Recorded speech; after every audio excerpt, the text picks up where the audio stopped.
अस्सलाम वालेकुम। उर्वास किचन लाई आपके लिए मज़ेदार से आलू के कबाब। ज़रा नई रेसिपी, एक नए अंदाज से इसको ज़रूर देखिएगा। बहुत मज़े के आपके ये कबाब तैयार होंगे। तो ये देखें, यहाँ पर मैंने 4 आलू लिए थे। यहाँ पर साइज़ आप देख रहे हैं। तो इसको मैंने अच्छे से पहले मैश कर दिया।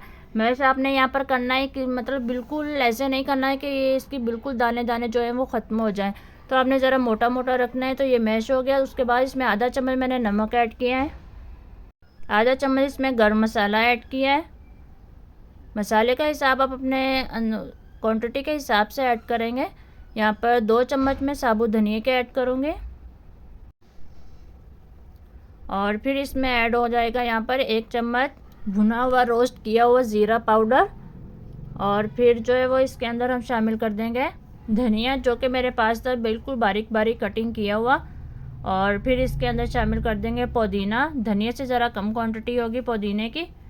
और फिर इसके अंदर हम ऐड कर देंगे यहाँ पर हरी मिर्चें। 12 हरी मिर्चें मेरे पास है, जिसे अच्छे से कूट के मैंने बिल्कुल बारीक सा पेस्ट बना लिया, वो इसके अंदर ऐड कर देंगे। अब आपने यहाँ पर इसको अच्छे से मिक्स कर लेना है। अगर आपको लगे आपका मैदा पतला हो चुका है या अगर कभी ऐसा हो तो आपने इसके अंदर चावल का आटा ऐड कर देना है। उससे आपके कबाब बिल्कुल सही और सख्त बनेंगे।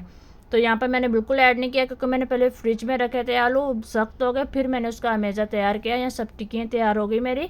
अब इसको मैं फ्राई करने के लिए तैयार करूँगी। ऊपर इसके लगाने के लिए हमेशा तैयार करने के लिए हमें चाहिए यहाँ बेसन के यहाँ पे मैं 3 चम्मच लूँगी। और इसको मैंने अच्छे से छन्नी से पहले छाना हुआ था। 3 चम्मच इसमें ऐड करने के बाद इसके अंदर हम ऐड कर देंगे मसाले में ऐड करूँगी सबसे पहले लाल मिर्च पाउडर 1/4 चम्मच ज़रा भर के। और फिर इसके अंदर ऐड हो जाएगा नमक जो बहुत कम क्वांटिटी में मैंने ऐड किया है, आप अपने हिसाब से ऐड करिएगा। यहाँ पर सूखा हुआ पुदीना मेरे पास था, बहुत ज़बरदस्त खुशबू आती है उसकी। तो ये देखें, यहाँ पर पुदीना ऐड कर दिया मैंने, हाथ से रब किया, बहुत ज़बरदस्त पाउडर बन गया। अब इसको अच्छे से हमने मिक्स कर लेना है। जब ये अच्छे से मिक्स हो जाए तो फिर आपने इसमें पानी ऐड करना है।